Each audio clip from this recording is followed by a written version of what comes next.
Oh man, this is why we hit record right out of the gate. Uh, it's funny because I am drinking right now out of a mug that says "Live in the moment, don't be late." And I think right out of the gate when we talk about trust, I think trusting in the moment is probably one of the best strategies that people don't talk about. But I know you have some thoughts about trust too, Patrick, because before we hit record, you're like, you're just going to have to trust me. So I mean, what do you think about that? I literally was pouring my coffee this morning. And again, this mug says, live in the moment, don't be late. And I have thematic coffee mugs. Yes, I'm that guy, right? And so are these gifts or do you purchase them for yourself? Now that's the real tell. Some are gifts, but that's only because I have purchased them for myself. So it's become a thing that people know, oh, Mike likes these kind of coffee Mike mugs, likes these things. Right. Yeah. So normally I have this when I've got a lot to do or I'm overwhelmed, like those kind of things where it's like, hey, look, just or you want to be fully present, right? Mm-hmm. So I looked at it this morning and I'm like, when we're talking about trust, one thing I don't hear enough of is this idea of, I think that when you trust in the moment, it enhances presence and vice versa. I think if you're present, then you ultimately are trusting the moment. Yeah. Right? Yeah. And and this kind of manifests in various ways, right? So I had a major car accident. So for those that don't listen regularly, I ended up a FedEx truck ran into me, totaled my car, and so we've been kind of purchasing, or not purchasing, looking into purchasing another vehicle, right? And most of the things that pop up, I've kind of before I even go look, we're going to buy another Volvo. I know Volvos very well.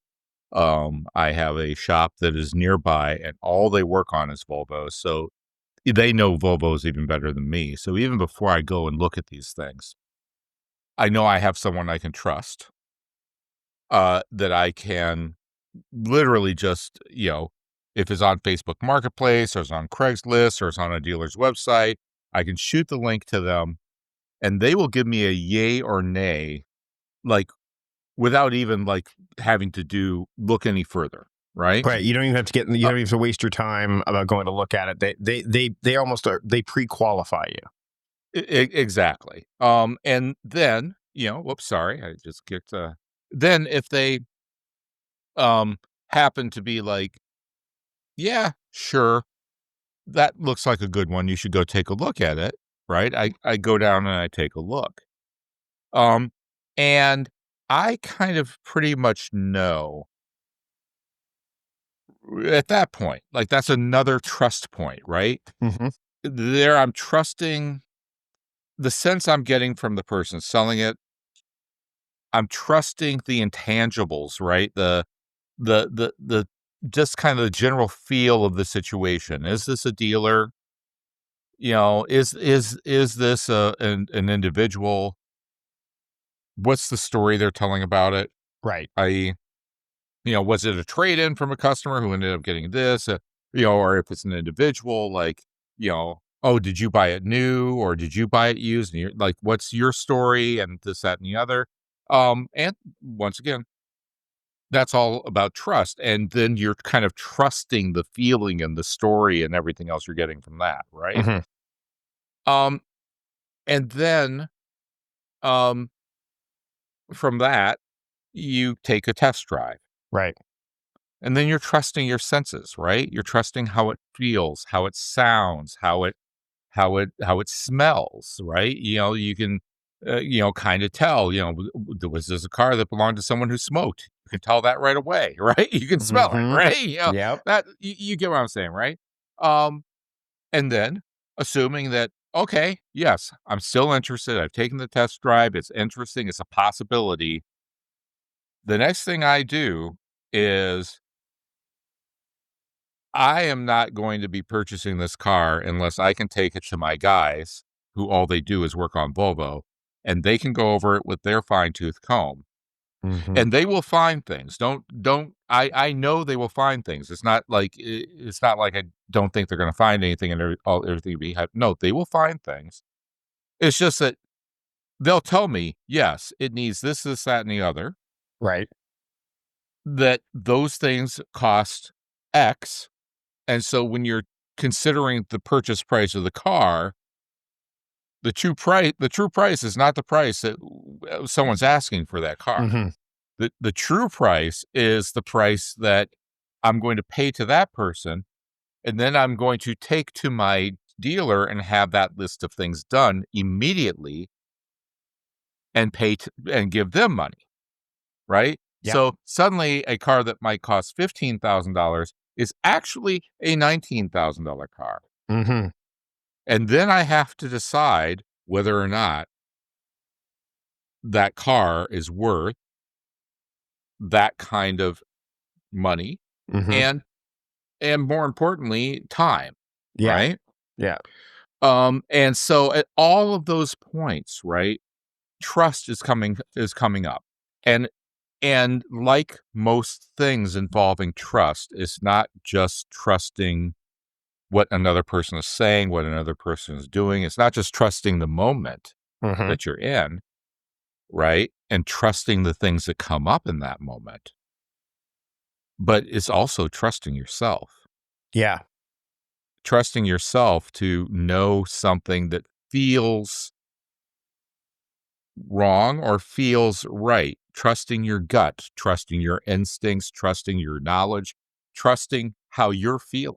Maybe Mhm. maybe you've had a bad day up until that point, and that's going to color the amount of trust that you put into things. And vice versa. The same thing on their side of the transaction as well, right? Oh yeah, no question about Because it. I know that when my daughter sold her car, Mhm. when she moved to Montreal, she had a price in mind, but she also knew that it probably wasn't go for that because she wanted to get rid of it quickly. But Mhm. the idea of when she was talking to one group of buyers, they came in so low, and their demeanor, their behavior, you could kind of tell Mhm. like they know more Mhm. than what she does. I was standing there. I let her do all the negotiations. It was actually funny. The neighbor across the street was like, it was really cool to see you like standing like in the background, kind of like if you were looking. So if you were looking at this on film, she'd be in full focus and you could see like a blurred version of me far enough back to kind of go, there's a guy watching.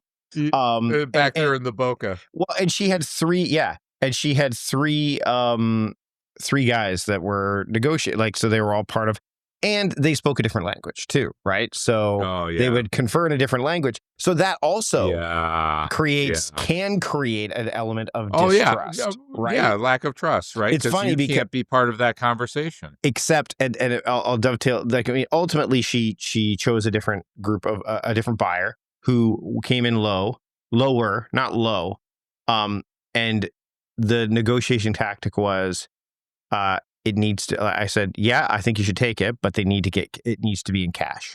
Like that's the tipping point, because if they're going to do it via Mhm. e-transfer or whatever, and if they're Mhm. that much in love with it, they'll go get the cash and come back.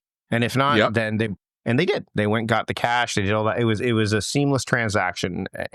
But it's funny, speaking of the language trusting, is my daughter is fluent in French. She's taken both Oh. French.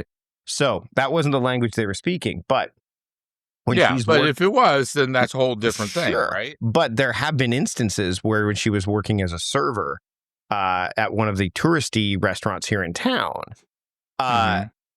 there were people speaking French, and then she would, like, in some instances, she would then talk to them in French. And it was funny because some of the looks on their faces that she told me was like, oh, oops. Yeah. Right. Yeah. Because there's Yeah. this They assumption. were So, saying bad things about the restaurant or or whatever, just, right? or Yeah. not, but just taken Yeah. aback by, but because again, if you are in a primarily, English speaking Mhm. city, which Victoria is, Mhm. and then Mhm. you're speaking in French, and you're not saying anything, Mhm. bad or anything. But when someone can understand you, especially someone working in the restaurant, like an employee, that throws you, because it could send a signal like, I need to be aware that there could be anyone around me. I cannot Yeah. trust that this situation Yes. is bereft of French-speaking people. Yes. Yes, exactly, yeah, So yeah. it's that, um, and I think that when we're talking about trust, it does involve things like you discussed: time, Mhm, patience, due mhm, diligence, all of these things. But sometimes that amount is, number one, mhm. truncated. The amount of space you get is truncated because you don't have a lot of time to make that decision. You've got to kind of, especially in a transaction, you've got to kind of go with your gut to a degree. I mean, you can do all the data analysis you want. You can have your but there's still something, like that you've done everything you can to mitigate that, Yeah, right? But not right. everybody has that. And so there is Yeah. this element of intuition. And I think that doesn't just apply to when you're dealing with people. It applies to when you're looking, number one, at the things that you need and or want to do. You've talked about this before, your calendar. Like you Mhm, you have trusted historically your calendar. When you look at your mhm, calendar, that is the thing. mhm. If it's not Yeah, if it's not it there, yeah. It's tell our daughter constantly, "If it's not on the calendar, it doesn't exist." yeah. And what's It's and really that plain and simple. sure, and I so don't trust that it actually is a thing unless it's on a calendar. but it's so funny Yeah, because so for me, it's for me it's appointments, and I use my calendar for theming my time and so on and so forth. So right, what yeah, fits into those? yeah. But so today we're recording on a Friday. There is no theme, but I forgot that I booked a haircut for today. Now it's Uh-oh. done online. It's okay. It's still happening. But usually it gets automatically added to my calendar via the email I receive or the Mhm. notification. It did not. So Mm. immediately I'm like, this little bit of trust that I had in this automation or this Mhm. feature, because it's not even something Mhm. I automate, it just happens as through a connection. I'm like, what Mhm. happened? Is it because I've updated to OS 26 and now all of a sudden things aren't working Mhm. properly? Are Is it broken. Yep. or is it I now have to press the button to get it to go to my, like, what was it? But Mhm. I would never have known if I did not get a notification through my email, which I've set up when I book an appointment with my barber. It says you get notice 24 hours before. So I think the other thing to talk about trust is uh the fail safes you've talked about, like, Well, yeah. and then figuring out how to make sure that that actually doesn't force distrust or mistrust in your existing calendar systems, whatever, but it only enhances the fact that you've established that trust. So you want to galvanize it, I guess, right? Right, right. Well, and I think it's important. I've written about this before, and we can link to it, Uh-huh.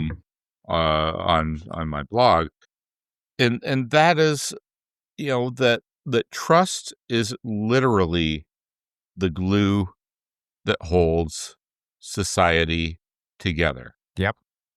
Everything, everything, all of our personal relationships, all of the ways that we interact with our economies, our, money itself, all of it, the very idea of money, all of it is built on trust. Is built Mhm. on on on the idea that if I do this, you'll do that.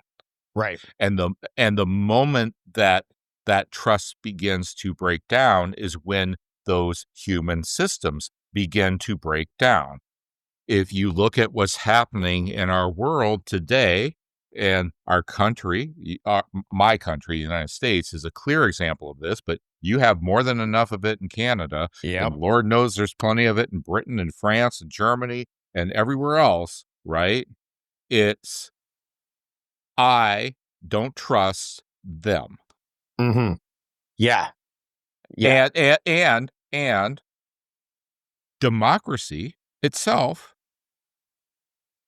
is at its core a trust-based system. Mhm. We trust that if I vote one way and you vote another way, that the outcome of that is trustworthy, and that whoever, quote unquote, wins, right, will get into their office and will discharge the the will of the majority of the people, Right. right? As we know, that is not only not has not always been the case, but in fact, it is much less the case than it ever has been across the world. I'm not just talking about the United States. This is just not just a Democrat, versus Republican problem, right? This is Right. both everybody not trusting the other person, not trusting our neighbors, not trusting whatever, right? But when you have that breakdown of trust is when you begin to see the breakdown of the systems that are built on that very foundation. The other common example I like to give about this is the entire the entire 2008 financial crash in the US Mm-hmm. that caused a global financial crisis was literally one giant bank not believing in the value of the holdings of another giant bank. It Yep. was literally a trust issue. And it was that one giant bank saying, those mortgages that you have backing your IOU, Mm-hmm. I don't believe that they are worth what you say they are worth. And because of that, I am not going to accept your IOU, and thus I am not going to give you the money that you have asked for every single day for decades. Yeah.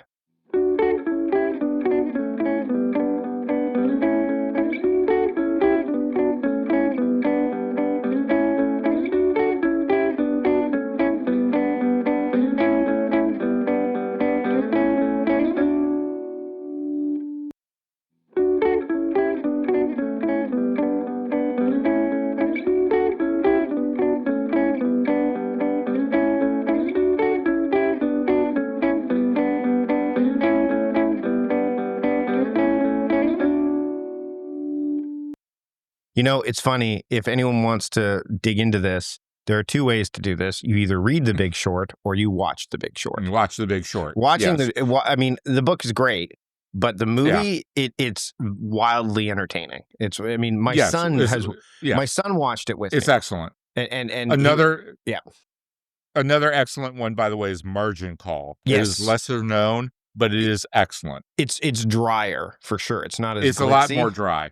but No, it's it's a lot still more really dry. good. It's still really good. Yes, it's still really good and it explains it. So while you were talking about this, I wanted to make sure that, because the word trust, I'm like, there are a lot of prefixes and suffixes that get added to that word. How many are there? Mistrust. Do you know how many there are? 20, let me guess. A combined 23.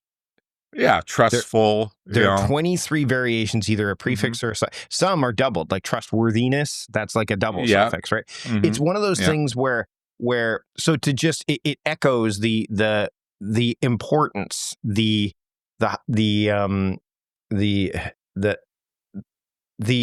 incredible the foundational nature. Yes. Of that word.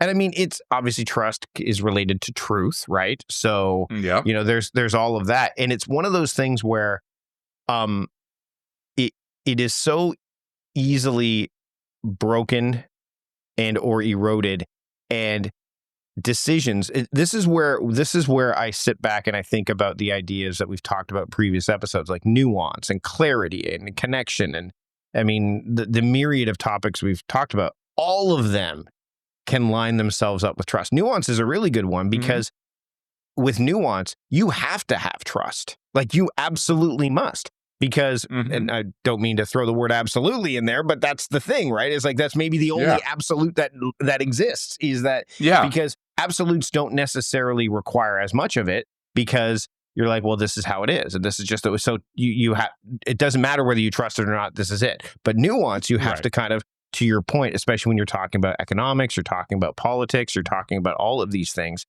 Heck, even the term rhetoric, like, involves this element of trust, because where is it coming from? When you're watching the news, your attention.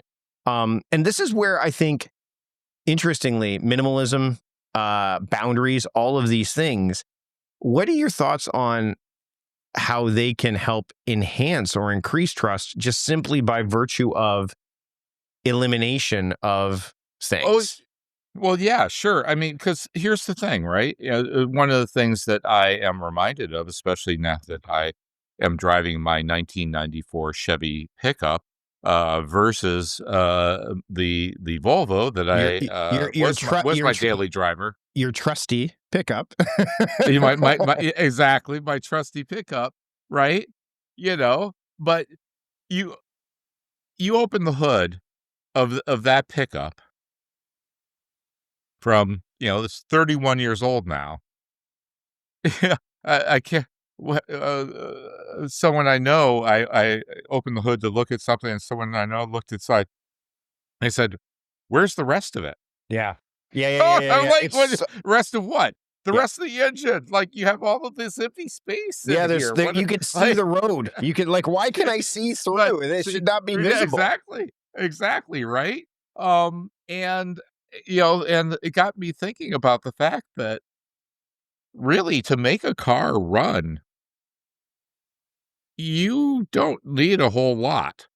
Like, You could like legitimately an an electric car could literally just have an electric like all of the little plastic and stuff that they throw around it and all of that decor is merely aesthetics. You could probably just put a right. giant battery and something and then have this wide open space around it. But Sure, well, yeah, they do. yep, They put a frunk in, right? yep, yep. As they call it, a front trunk. But even just like a regular gasoline-powered engine Hmm. doesn't take a lot of components, No. right? To just be the engine. Like, all of the other stuff Hmm. that is in your modern vehicle, your new car, is, I won't say unnecessary. It's necessary for, like, doing the things that, like, a new car can do, Sure. right? The drive-by-wire systems and the computers that Power control steering, all like all of that air stuff, right? conditioning, all that stuff. Yeah, Yes. all that stuff, right? But every one of those features is another point of failure.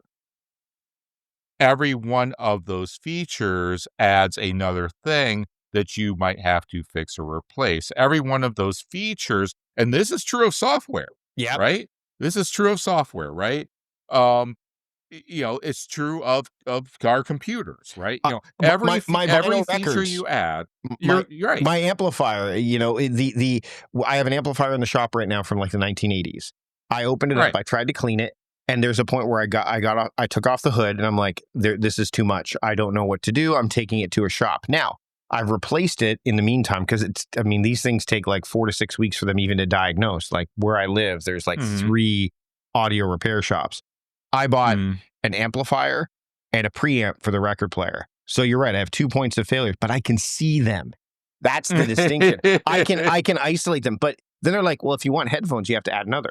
And if you want this, I'm like, okay, well then, or if you want to be able to listen to your records through your headphones and not through the speakers, you need a speaker switch. And I'm sitting there going, so I have to add 2 more things to get the Yeah, yeah, feature of that right. amp that's in the shop.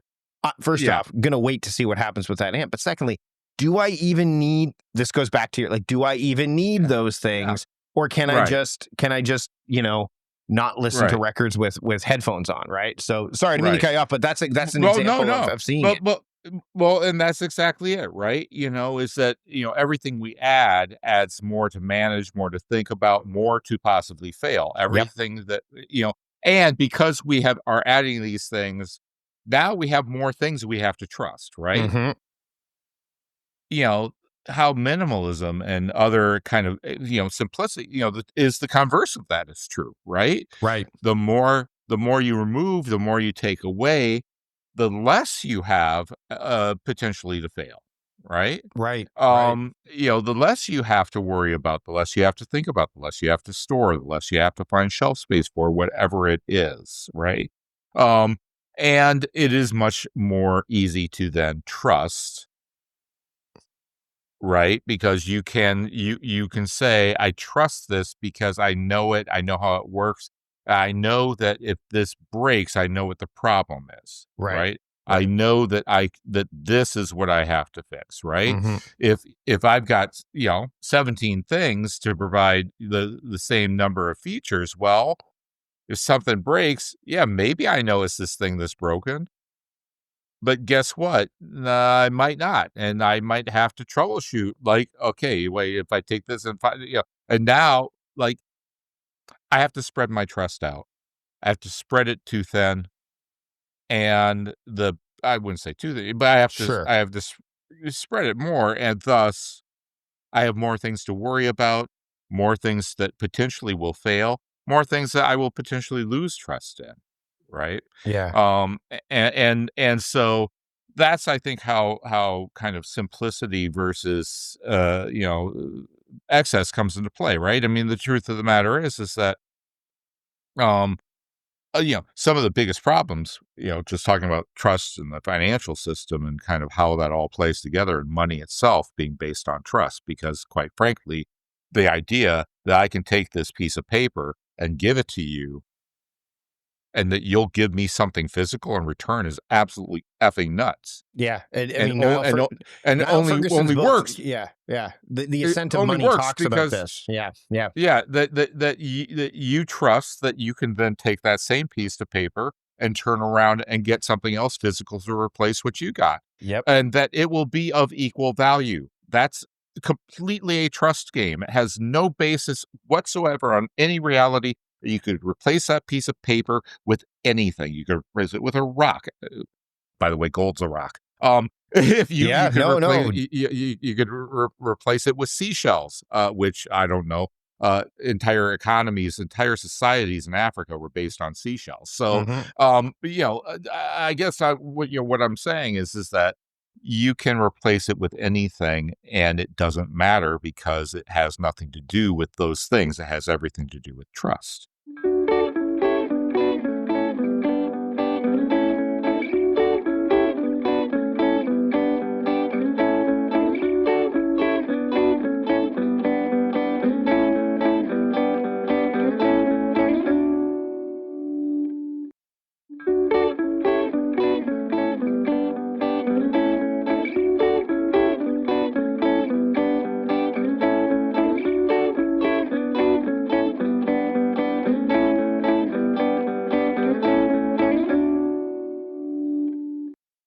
When you were talking about the simplicity of things, I'm like, this is where a Squarespace ad should go. Yeah.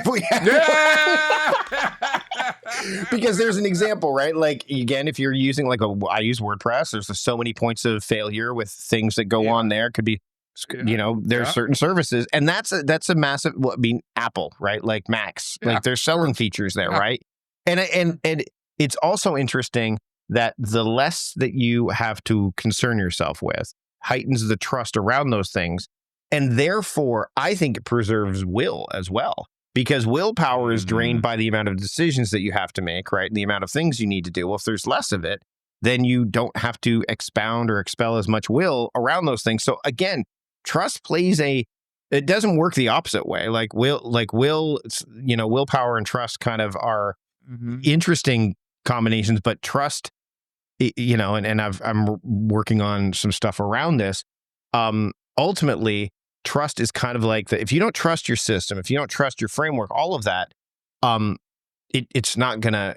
That's where things are gonna fall apart. But Well, sure. But to that end, so many people, when I talk to them about this particular kind of thing, the one thing that they're not willing to do, and this is happening. Speaking of the economy, especially here in Canada, dealing with, I mean, there's no rhyme or reason for any of this to say, I don't watch the news or whatever. No, I pay attention to what's going on. You've got people up here, like, as we're recording this, our prime minister met your president. Well, the president of the United States of America. Let me qualify that. So the prime minister of Canada met with the president of the United States of America and Puerto Rico. And ultimately, they sat down, had a conversation, and everyone in Canada is like, well, what's the deal? What changes? What happened? And of course, the opposition leader is saying, see, he came back and he got nothing done and da-da-da. I'm like, patience. You cannot, in many negotiations or any kind of situation, patience, you have to play the long game. You have to be patient, especially when you're dealing with a side that may, and again, I'm just speaking, may have the propensity to make knee-jerk decisions, to do things of that nature. And right. And so you have to, and again, this is I am not the biggest fan of the Liberal Party of Canada as a whole. I'm definitely not a fan of the Conservative Party as a whole. And I'm also not a fan of someone asked me, like, well, what do you lean? Are you libertarian? I'm like, no, I'm more about principles than policies. Like, that's kind of where I lie, right? But anyway, the point is. And pragmatism. Just basic pragmatism, yes. right? Yeah. So the bottom line is that this guy has an incredible economic background. He knows what to do here. And he was there. I mean, if you watch it, and as a writer, and you could watch that too, and you probably go, oh, look, there's a little thing here he's doing that's not saying I'm better than you, or there's a little poking of the bear that goes on if you watch it and you pay attention. And the best thing that I saw that happened after that whole exchange, speaking about trust, is he let the president have the last word. He didn't have to have that last word, because the moment, speaking back to the living in the moment, there was the line of like, he's a great man, da da da. Well, if he's such a great man, then why aren't you making a deal with him? He goes, because I want to be a great man too. And I saw the Prime Minister go, and that he even said, and that's how we should end it. Like, just let it end there. Trust that moment, because it ends on a really positive note. And we're constantly tapping into this idea of, trustworthiness, trusting, finding like that's where. So at the end of it all, patience is and presence are so important when it comes to trust, because it doesn't just rely on time; it also relies on space. Yes. And yes, I think that the important, I want to get back just a little bit, jump a little bit back to what you were saying about, systems, and loop this back into productivity, right?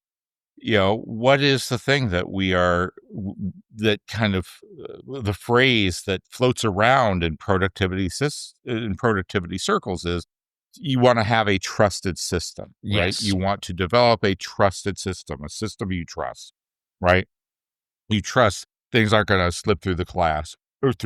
You trust that you're going to remember the commitments that you've made and the appointments that you've made. You're going to trust that, these things that you want to do get done, and you have a way to quantify them, to capture them, and more importantly, to plan for them and to execute them, right? And all of that requires something that you trust. And one of the things that we, have repeated on this program over and over and over again is that there is no one true holy grail of a system, right? I can't design a system you will trust. The only thing I can do is design a system that works for me, that I trust, right? And that there might be elements or clues that within that, if you see it working for me, and if I tell you and you trust that it's working for me, that you might be able to take and try out for yourself and see if you can build or have the same level of trust in those things, right? That the only way we are ever going to get to our quote unquote holy grail of personal productivity, in my mind, is twofold. Number one, realizing that you have to build it for yourself with whatever things work for you, and that is a process of try and fail, just like everything else in life. And B, that you also have to trust it enough to know when it is no longer working, when your life circumstances have changed, when your job has changed, when when you have changed and you're like, what, that's just not me anymore. And to trust yourself to know that A, you'll recognize that, and B, that you will replace said system with something else, right? Mhm. But that whatever you replace it with, you have to form a relationship with it, and it has to be based on trust. And it's not just trusting a system, it's trusting yourself. And there is a guide to nurturing your productive potential out there that can help you with that. See, aren't you glad I finally went down that path? You're giving me crap all the time for that. For not promoting your effing book. Yes. Seriously, which is great. The productivity diet is fantastic. Yeah, Everyone should check it out. and for me, And because it is about that. It is Yeah. about like, hey, here's some ideas. These things work for me. Mhm. I'm putting them out there because here's some ways they might work for you too. Mhm. Here's some ways you might be able to implement them. And that at the heart, this isn't about like, just like any diet, right? Yep. The reason why the diet from the, why French women don't get fat book, or the diet from the Mediterranean diet, or the diet from Atkins, or whatever it is, Mhm. right? Generally, someone is on for about 2 to 3 weeks, and then they begin to go off the rails. Yep. Why? Because that's someone else's plan. Yeah. That's someone else's diet. That's someone else's recipe. It's also And not meant sure, to be. there It's might not be meant to be sustained in a lot of cases, anyway. Like in the realities of the Right. situation that the world that we live in. Yeah, absolutely. Right, exactly. And so what you have to do is come up with whatever rules and ideas work for you. They can give you some ideas. You can take ideas from it, and that might be the holy grail for the one person who wrote the book. But it's not yours. And not to say you shouldn't trust it, just to say that you should take what you need from it in order to build a trusted diet for yourself. And I think that that's what your book does well. There's a lot in your book that I enjoyed, and I found, yeah, that's great. That's terrific. Not for me. Yeah, and it's dovetails nicely into our next topic, which is sometimes there are systems that are new and stick around, and then there's legacy systems, and legacy can be something that has stood the test of time, but legacy is also something that we don't necessarily get to decide. So we're going to be focusing on that on our final episode of season 2. And fake news. I don't trust that. We've got more of season 2. Remember, okay, all right. Yeah, we haven't talked about season 3 yet. We're gonna have to brainstorm some ideas, some topics for season 3. But between now and then, Patrick, where can people keep up with what you've got going on? Yeah, jeez. So everything I have going on right now, this moment, and probably for the rest of the month, involves college searching. So just go to every campus on the United States, in the United States of America. Right. Someone just, for God's sakes, just fill out the common application for my kid, because it's like dragging them through the mud, or, yeah. But no, seriously, this is just a warning to all of these out there who have seniors that are even considering going to college. This time of year is a lot of work. In any case, I digress. PatrickRhone.com is probably the best place to find me. We'll see you next time, Patrick. All right. Take care, sir.